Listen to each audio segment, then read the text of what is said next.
Dear colleagues, students, friends, I'm delighted to welcome you to Who Cares Now, our Gender and Care Professions Conference. My name is Yohai Hakak, and I'm a senior lecturer in social work at Brunel University. As some of you will know, this event was planned to take place more than a year ago, but was postponed due to the pandemic. Instead of allowing us to, at that time, to share our own thoughts and research findings, the pandemic made us stop for a little while and taught us a few lessons of its own. We learned that women were much more likely to be those shouldering the increased care needs in a pandemic. First of all, the care for children out of school. We also learned that care professionals, particularly from ethnic minorities, were much more likely to pay with their own lives for the care they provided. If the politics of care was unclear to some, the pandemic made everything much clearer, and the need to discuss and explore these issues became more immediate. I'm not going to expand on this because these issues and others will be discussed by many of you. But before I finish, it is important to mention that this event is being recorded, and we hope to make the recording available later. I also want to thank the Health Sciences Athena Swan self-assessment team.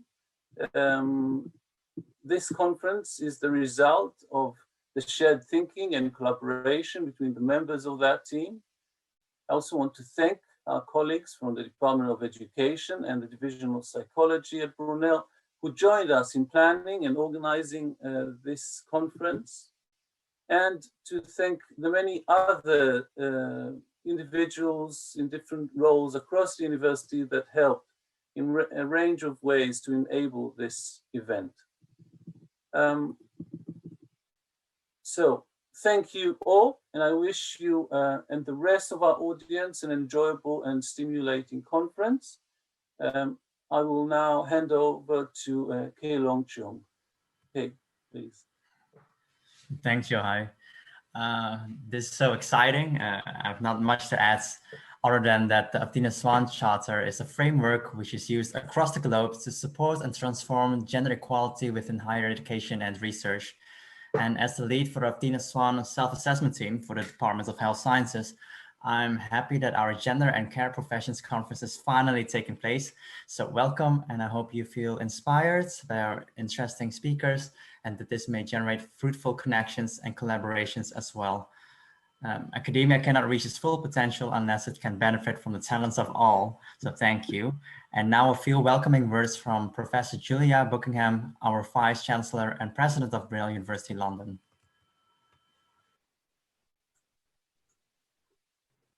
Hello everybody, and a very warm welcome to this conference focused on gender and the care professions.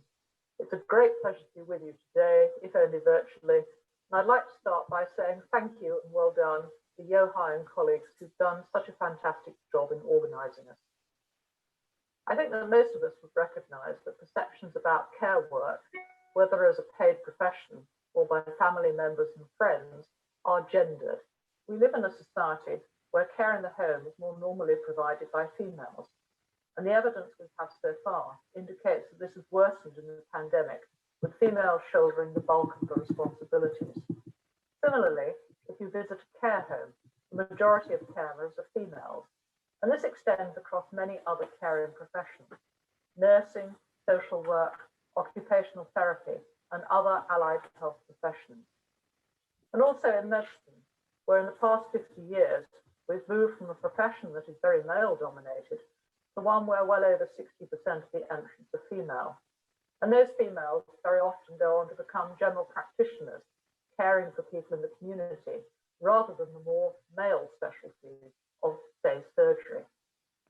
These outcomes are shaped by societal perceptions about gender and issues such as whose role it is to provide care, and what kind of care work is acceptable for men and for women to provide, and whom, of course, these perceptions are developed, usually but not always in a passive way, by experiences in our childhood, which shape our future lives and our thinking. NHS data gathered during the pandemic show that the profile of individuals who are carers in the broadest sense of the word is not only influenced by gender, but also by race, ethnicity, and social class. So the intersection of gender and other social categories and their impact on the care professions will also be explored in our conference. The impact of societal gender perception on care professions manifests itself in many aspects of our own programs. For example, while social work is a profession in which women represent 85% of the workforce, they play a significantly smaller part in senior leadership and in academic positions. A similar pattern characterizes many of the other care professions. We believe that such perceptions are likely to also shape the experience of our staff and students, and we know that societal perceptions are part of the reasons fewer men in the UK choose to study courses such as social work, nursing, teaching, and rather compared with women. But how do we deliver change effectively? I don't think we know. In academia, we've been working on improvements in gender equality in our organisations and in our pipelines for a long while. Athena Swan, our gender charter, was first established in the early part of this millennium. Initially, it was very focused on STEM, with the view to supporting the career development of women and to improve the pipeline of women into STEM subjects. Specifically, I have to say, in engineering, physics, chemistry, and maths. Biology was not seen as a problem, and indeed, biology is quite female-dominated. Perhaps, dare I say, because it's sometimes seen as a soft science. And I remember someone telling me a few years ago that as a biologist, I wasn't a proper scientist. I won't tell you what I said in reply. But Athena Swan has had some success, and by 2015, it had expanded to cover all disciplines, not just STEM, and more recently, to include gender more broadly. About 3 years ago, I was asked to chair a national review of the Athena Swan Charter to examine its impact and to help to shape its future direction. It was an interesting experience, and I could talk about it for hours, but you don't want to hear all that. But one particularly interesting thing that came out of it was that people across academia, academics and staff from the professional services, profess to care much more about the culture they work in than numbers. They like to know that they can feel supported and looked after, that they can raise issues without feeling threatened or embarrassed, and that it's a friendly environment to work on. And they care about this far more than the numbers of staff, which I thought was fascinating. Yes, numbers are important, but culture is a lot more important to those people. So I will leave you with that thought and wish you a very successful and productive conference. So thank you very much to Professor Buckingham. We now move on to our keynote lecture by Professor Lynn Siegel. Professor Siegel worked in higher education for over 50 years. She recently retired as a professor in psychology and gender studies from Birkbeck College and is now an emeritus professor there. Professor Siegel is an Australian-born, British-based, socialist, feminist academic and activist, author of many books and articles, and participant in many campaigns from local community to international. She has taught in higher education in London since 1970. Professor Siegel and her colleagues recently published what I think is her latest book, The Care Manifesto, The Politics of Interdependence, which I know she will mention today. Lynn will talk for about 35 minutes or so, and so we can have also time for questions and answers. Thank you, Yochai. It's wonderful to be here again, almost in Brunel, and to be addressing the most urgent topic of the moment, care. Now, I know that you'll all be addressing the question of gender in care in all its dimensions, but before you begin, I want to talk more generally about, just leave it on one for now, about the dire situation of caring overall. which of course has so much to do with gender. So, who cares now? What a question. One we should all be addressing after the experiences of the last year and more. But what experiences we've just lived through. Words fail almost trying to capture the weight of the world these past 16 months. Momentous for everybody, though significant in its own special way for each of us.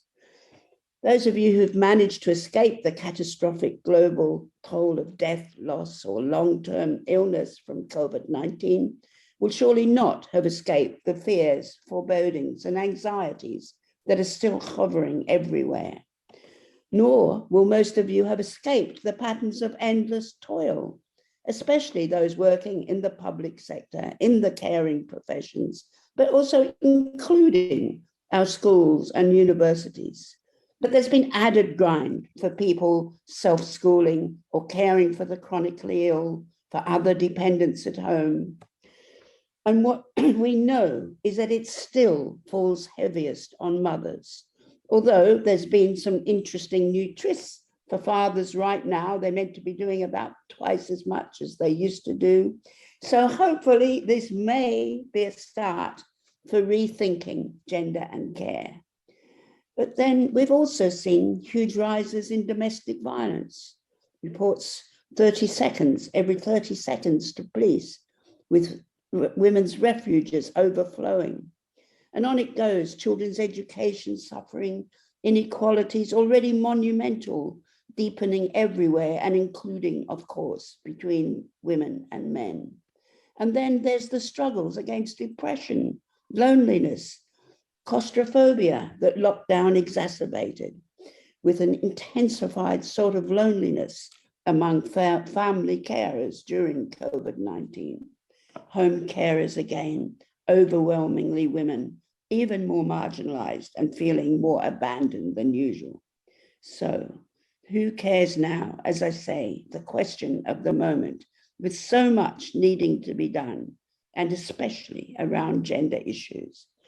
But I want to row back to reflect upon what has exacerbated so many of the unique calamities of the past year here in the UK, before coming to a more hopeful, if sadly still somewhat utopian conclusion, knowing that there's only one way forward from here, from where we are now, and it involves rethinking the language of care, revaluing the skills of caring, as you'll all be discussing, and degendering and deracing care, alongside acknowledging that caring simply is the most invaluable of all forms of human labor, what we should all be doing.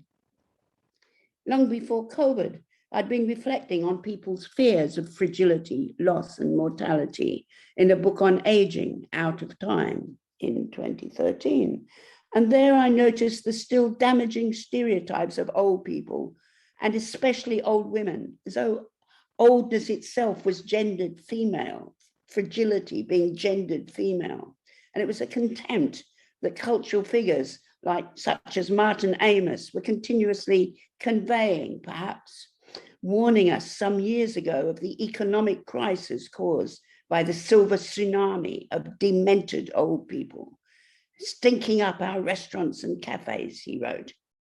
Indeed, he spoke of an imminent civil war between the young and the old, while of course I was looking to try and build bridges. And gender has a lot to do with the way in which we see aging.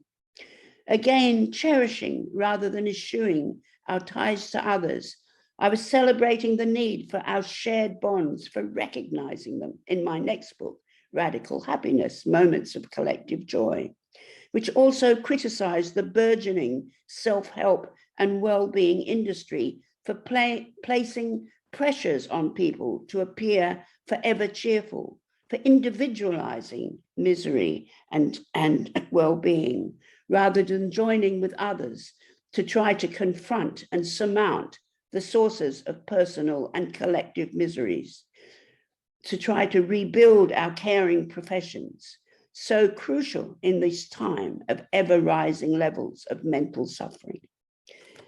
However, everywhere that enforced market-driven rationality, encouraging only aspirational individualism, with its contempt for the weakness, with its rolling back of public welfare and resources, its neglect of the caring professions still prevailed. So this led me to begin writing a new writing project called Lean on Me, Disavowals of Dependency, aiming yet again to accentuate our lifelong ties to others and our fears of acknowledging our shared vulnerabilities, thus acknowledging the need for expanding our welfare resources and revaluing our caring professions to combat the ominously growing social inequality near and far. But then, happily, friends decided to join me, this is PowerPoint 2, in thinking through these issues. And so 5 of us from different disciplines formed a reading group, the Care Collective, in 2017, to discuss all aspects of caring, which we aligned with solidarity for all those in need. So here we are. We read everything from Nancy Chodorow to Sarah Ruddick's and Wendy Holloway's psychodynamic accounts of care as the basis of subjectivity and the underpinning of gender contrasts, because care is what women do, what men tend to avoid. To Nancy Fraser's Marxist depictions of care as the key crisis of capitalism today, leaving us barely time or space for the social reproduction on which markets depend. And we aligned ourselves in particular with Joan Tronto's and Nancy Folbury's descriptions of care as all that enables people to flourish, along with the world we inhabit, emphasizing that caring with and caring about, as well as our most familiar notion of hands-on caring, are all important. So in her Caring Democracy, Markets, Equality and Justice, Joan Tronto also says rightly that caring is also a project of democracy, because democracy is fundamentally limited until and unless we address the politics of care. Quite so. But soon, the urgencies of the moment led us to believe we must mount a call to action immediately. Hence the decision to write a manifesto insisting that care be placed at the very heart of politics. That's PowerPoint 3.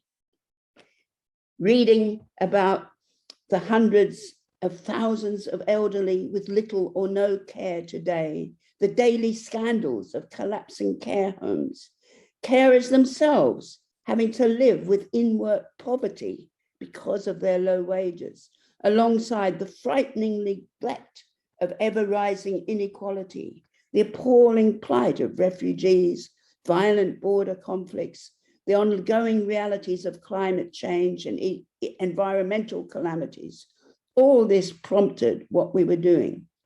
So interestingly, we finished our manifesto just before the COVID pandemic swept around the world, thereby underscoring every single argument we had made and leading Verso to speed up its publication, the fastest turnaround ever, I think. It was only due about now, while fanning our hopes that care just might rise up the political agenda, along with the evidence of more people apparently appreciating our licensed carers and the emergence of new forms of alternative collective organized care. So that's PowerPoint 4. You've got that. And within months of its publications, our manifesto was being translated into almost a dozen other languages. I think that's PowerPoint for those translations. But this journey is a journey we've barely begun, if begun at all, whatever its obvious urgency. At state level, apart from rolling out the vaccines, the one service that has genuinely remained in the public hands of our NHS, we've seen so much criminal incompetence, beginning with the series of unbroken government failures in tackling the spread of COVID-19, from discharging 25,000 untested elderly patients into the care home system, drastic PPE shortages, keeping airports open as the pandemic spread globally over a year ago, throwing billions, indeed trillions of pounds to global corporations and other individuals, often already notorious for their failures and continuing to fail without scrutiny or tender. It's why billionaires have seen their wealth rise by 27% during the pandemic, even as others have got poorer, and the deaths of those elderly people who died in their tens of thousands from COVID-19 in care homes were not even recorded at first. So our manifesto begins by addressing how we got into this sorry state of carelessness. We may now pay lip service to valuing our care workers, that's that slide, with the occasional hand clapping. But actually, as most here will know, we've been facing a crisis of care for such a very long time and doing so little about it. The current crises in our hospitals and general care sector not only highlight just how crucial care is for our lives, but also how very uncaring our society has become. So beginning with Margaret Thatcher 4 decades ago and hugely amplified since Tory-led governments after 2010, we've seen Beveridge's post-45 welfare promises simply turned on their head, with a lack of care operating at every level, from cradle to grave. We find the majority of parents with less time to care for children, especially, of course, women trying to do their double job, battling exorbitant childcare costs, what's seen as their double job, working long hours in paid care, the load of caring always falling on mothers disproportionately. Youth services have been all but eradicated, though more needed than ever, and there's rising mental stress at all ages. Then there's the ongoing calamity of social care, especially for the disabled and elderly, mounting for years in these times of peak equality, with the caring needs today of 1.5 million elderly people simply not being met. Those caring for older relatives or spouses at home cannot access resources or respite, fueling frequent depression, especially for home carers already struggling with poverty. So the next slide, please. Oh, that was our manifesto. So the next slide. Right. Public care provision is thus increasingly inaccessible, with services largely dismantled and outsourced to corporate commodity chains. These corporations routinely create intolerable conditions for carers, with insecure, underpaid, 0 hours contracts, curtailing any continuity of care, as captured in Ken Loach's film, Sorry We Missed You, I'm sure many of you saw. Thus, while massive profits have been made from outsourced care, its provision often mocks the very name of care, offering little security for either those caring professionals or those being cared for, although many who care are not seen as professionals at all, sadly, or experts in care. A comprehensive US study of the effects of allowing private equity to run care homes, for instance, showed an overall decline in patient and staff well-being, plus rising costs compared with those that were state subsidized, with 10% increase in patient mortality in those corporate-run care homes. So that's an extra 20,000 lives lost over a 12-year period compared with state-run care homes. Yet this is the damning model that the UK has also favoured. And when profits can't be made, commercial homes often simply closed down, leaving many poorer parts of our country without any. Hull, for instance, lost a third of its care homes in the last 5 years, and York a third of theirs over the last 4 years. So many of you, I'm sure, will know about the resulting calamities this can create. As the crucial figure in UK care politics today, the sociologist Bev Skeggs has written movingly of the dual institutional collapse of the NHS and the caring system when describing the extreme lack of care surrounding the deaths of each of her parents in the north of England, describing the situation as a crisis of humanity. Neglect by design is the name of the game, she concluded. So neglect by design, that's what's so evident after those savage austerity cuts from 2010, with its 50% cut in adults receiving any social care, alongside the rapid emergence of 2,000 food banks, child homelessness, and so on, heightened stress in workplaces and homes alike, but also the increasing rates of loneliness and mental illness. These are all situations that we've seen worsen more and more over the last year, while as well the cuts and reorganization of the NHS and its partial and still ongoing privatization, the removal of nursing bursaries and more, led to a situation where we had 17,000 fewer hospital beds over the past decade and a reduction of 100,000 NHS staff.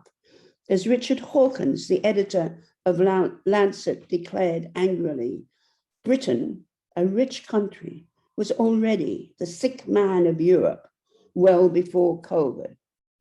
So how do we begin to turn this situation around if we hope to build any different sort of society, one that recognizes care and the need for inclusive caring infrastructures as the basis for any healthy society, or indeed sustainable world?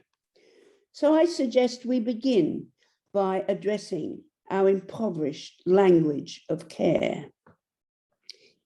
And it's important to see, as we argue in the care collection, in the care manifesto, that care is not only the hands-on care of directly looking after the physical and emotional needs of others, crucial as that is, it's also about recognizing our interdependence, recognizing our shared vulnerability throughout our lives, plus our ever greater global interdependence, all highlighted obviously by COVID. We know that care has always been undervalued. I think we move on to a new language of care now, the next slide. We know that care has always been undervalued, first of all, because it's seen largely as women's work, invoking women's sphere, which traditionally simply went unpaid, barely seen as work at all, routinely marginalized as unproductive. And yet, as feminists have always known, even if the left has been slow to prioritize it, care is the cornerstone of social reproduction, of all that enables people to survive and reproduce themselves. Hence, care is always already embedded within the economy for it to function. So caring is gendered. That's what you'll be addressing today. And yet in today's world, with both women and men working long hours in paid jobs, we see a huge care deficit, especially in richer countries, where it's met by a whole global care chain of predominantly poor, immigrant and non-white women who perform much of our caring work. Thus, racism combines with traditional sexism and global inequality to further devalue caring. But also, care work is undervalued, indeed often repudiated, for gendered reasons because of the widespread contempt and devaluation of so-called dependency somehow always associated, wrongly, simply with women. So symbolic manhood has always presented itself as the very antithesis of dependency. This anachronistic gender cliche should have disappeared long ago, but oddly has been strengthened by the last 4 decades of neoliberal exaltation of individual resilience, autonomy, and productivity, which have all served to deepen the disavowal of human fragility and dependency. So ideal citizens today, male and female, must be tough and entrepreneurial, or at least present themselves as that, always self-sufficient, though encouraged to embrace self-care and to keep themselves sleek and healthy. Such pathologizing of dependency served to justify the deadly dismantling of welfare and the culling of public resources I've been talking about. And as sociologists like Tracy Jensen and Imogen Taylor note, we've seen a constant shaming heaped upon so-called benefit broods, those depending on welfare, despite minimal benefit fraud and 12 times as much tax evasion. Now, other reasons for devaluing and marginalizing caring work is simply that it can be extremely challenging work. Again, as most of you here will know, and we need to understand that the very notion of care itself overflows with paradoxes and ambivalence, often generating conflicting emotions, which we usually choose to ignore. For attending fully to the needs of any living thing often means confronting vulnerability. However rewarding hands-on caring, however much we want and need to be doing it, it can also be daunting, as well as troubling and exhausting in confronting us with our own and others' mortal embodied selves. So this is also why it's been traditionally relegated to women or to servants, both deemed inferior precisely because they are doing this crucial work of visceral, tactile maintenance. Avoiding caring, therefore, has enabled others to disavow their own inescapable fragility and their own inevitable mortality. So taking care has always been something the poor have had to do just to stay out of trouble, as in the chilling old nursery rhyme, don't care was made to care, don't care was hung. Just as not having to care about others has been a sign of wealth and power, as the late David Graeber and others note. And finally, the challenges of care and worries over doing it well, even adequately, easily fuel resentment in caring relationships, resentment or worse, especially given its cultural devaluation. As feminists have described, it's certainly true, even in that mythologized mother-child bond, as we have disclosed, the inevitability of maternal ambivalence, those disowned, confused, contradictory emotions mothers are supposed never to have, and so have to try to hide.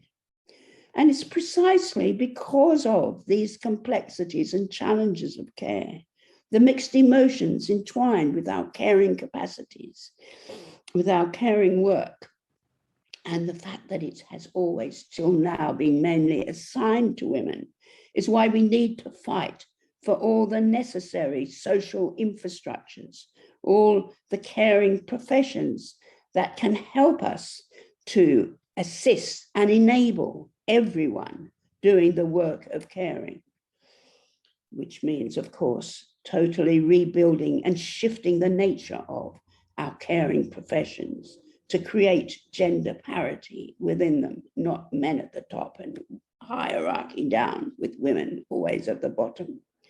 And we know that the pressure of today's job markets mean people often barely have time to provide for their own essential needs or that of their dependents, let alone paid heed to the situation of others. Valuing the skills involved in caring, as well as more time, adequate resources, are all essential to facilitate mutually fulfilling and imagining practices of care at every level, including, of course, including that men can be seen to be doing it alongside women. And also, far from public spending creating the pathologies of dependency, as Thatcher and the right like to say, the reverse is true. Only with adequate and secure resources can everyone develop and maintain whatever capacities they have to ensure some sense of autonomy, and can they escape being rendered helpless and passive. Disability rights activists have always known this, arguing that a notion of independence and control of their lives is crucial, despite recognition of their dependence on distinct forms of care and on the caring professions.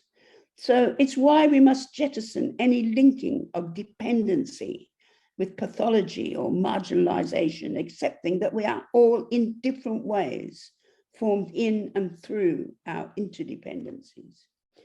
Reimagining a caring politics thus begins from accepting our dependencies, plus the ambivalence this easily generates.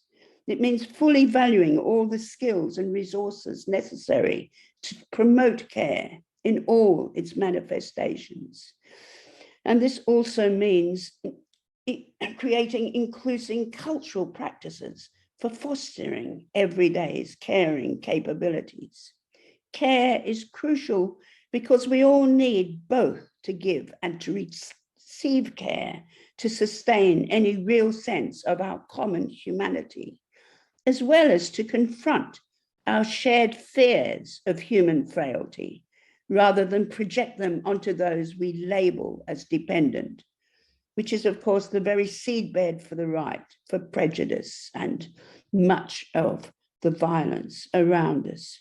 And against the devaluing of, even disdain often showed towards caring work, it should be clear from any contact with carers that people can actually enjoy caring, whatever its challenges, and even when grossly underpaid, but only when they have adequate time, space, and resources, when we all have adequate time, space, and resources to be caring properly.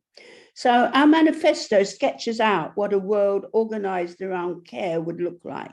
Beginning with kinship, we note that our circles of care have shrunk to the ever narrower levels of the individual or nuclear family. We need to broaden this out, learning lessons from current and earlier mutual aid and alternative kinship practices, like the AIDS activism once supporting those with HIV/AIDS, and other mutual aid practices we've seen around us today. But rebuilding care crucially also means rebuilding our welfare state, rebuilding our caring professions and community resources from the bottom up, as well as the top down, to enable us all, men and women alike, to develop and use our capabilities to flourish, to care, and to lead engaged and meaningful lives. In the home, it means that childcare and domestic responsibilities are to be shared by whoever lives there, men and women alike, and supported by a range of flexible, well-funded public resources, beginning with nurseries. In our local communities, putting care at the center of politics means a dramatic expansion of local services and public spaces.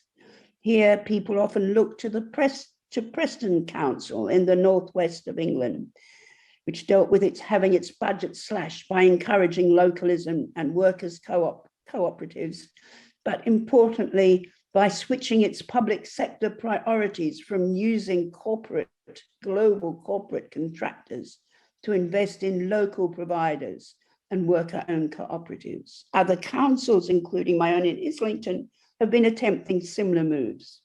So a crucial dimension of democratic caring must come from insourcing, bringing back public provision back into the private, into the public sphere where we can have some control over it. And when jobs return to the public sphere, workers can gain job security, living wages, pensions, sickness and holiday pay. So insourcing is that itself an act of caring for workers, which also puts them in a position where they can care more. So more democracy and more regulation against the private corporations are all essential if we are ever to shift the balance of power and get control over how we do our caring practices, allowing us to have some say in how resources are spent. So we do need to decommodify and demarketize our public goods and commons, while also encouraging gender parity and greater experimentation with alternative forms of caring behavior at all levels, from the local to the global. And this goes hand in hand with building up those mutual aid practices begun under recent lockdowns, not just the servicing of food banks, but in creative exchanges of all kinds. And rebuilding the language of care also lines up with notions of a Green New Deal, both at national and international levels, now so essential for recovering from COVID, while radically shifting our attitudes to the environment, taking care of it instead of plundering it for profits. Only by recentering care in this way, indeed developing a notion of universal care, of care as basic, can we genuinely begin reversing the catastrophic things we have seen lately, as well as the catastrophic consequences of climate change feeding the gloom of the moment. So to conclude, COVID-19 did not create the crisis of care, but it certainly made manifest all that remains so wrong with a political system that cannot prioritize care for people over markets and profit. So repair work starts but hardly ends with us finally developing a national care service and better resourcing and rebuilding of our caring professions. And our manifesto in no way stands alone. It overlaps with the work of so many others, such as feminist economists in the Women's Budget Group, who also declare a caring economy is an idea whose time has come. And it also aligns with the LEAP manifesto in the USA, headed up by Naomi Klein, and influencing those new left members of Congress, the Squad. And these ideas also hover all around us. I hear them being discussed all the time, and I'm sure you'll be discussing many of them over the last 2 days. So I come to my next PowerPoint, because finally, if we're ever to have any good and livable future, we need quickly to develop an expanded politics and language of care, no longer seeing it as an isolated private activity, no longer the prerogative of women as caretakers, but rather as a multitude of practices with the potential to change all our interactions and ultimately to transform everything. If you have the words, there's always a chance that you'll find the way, as Seamus Heaney reflected. There is only interdependence in human existence as we lean towards and upon each other, as well as upon all that sustains the world we inhabit. So time for everyone to care, time to ungender or regender our caring professions, time to care more. Thank you.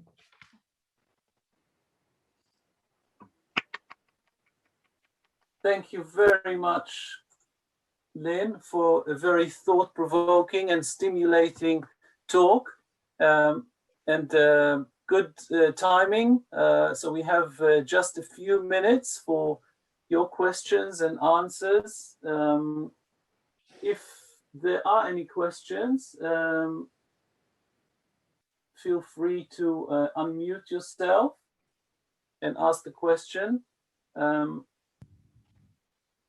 can't see at the moment any questions, but I want to ask you while people are thinking, Lynn, so you spoke a lot about changing our language and the way we talk about care. And I think that this is a perfect mission for us as educators. I'm wondering, what can care professionals themselves do who are in these very difficult systems? What kind of, yeah. I think, you know, the caring professions have always been so hierarchical, haven't they? And, you know, forced into quite, you know, authoritarian and rigid ways that they have to keep trying to unpack to really do the caring work they do. So democratizing those caring professions seems to me crucial. You know, that's what I was saying, rebuilding, if we can, from the bottom up as well as the top down, you know, really opening them out. And I hope that is one thing, obviously will be one thing you'll all be discussing, won't you, over the next 2 days. Yes. Wendy. Good, thank you. I can see that Wendy would like to ask a question. Go ahead, Wendy. Hi, thanks, Lynn. That was really excellent and thought-provoking, and I'm going to definitely go and get your care manifesto. I suppose my question is a couple of things that have come up is how long this has been going on. And, you know, we looked at COVID and there was 4 men making decisions really of health and care and culture and language. I mean, what do you think? I don't know. How do you think? I can see all your points are excellent, but it also sometimes thinks, well, oh, here we are again, sort of thing. I don't know what your thoughts are. Yeah, I know.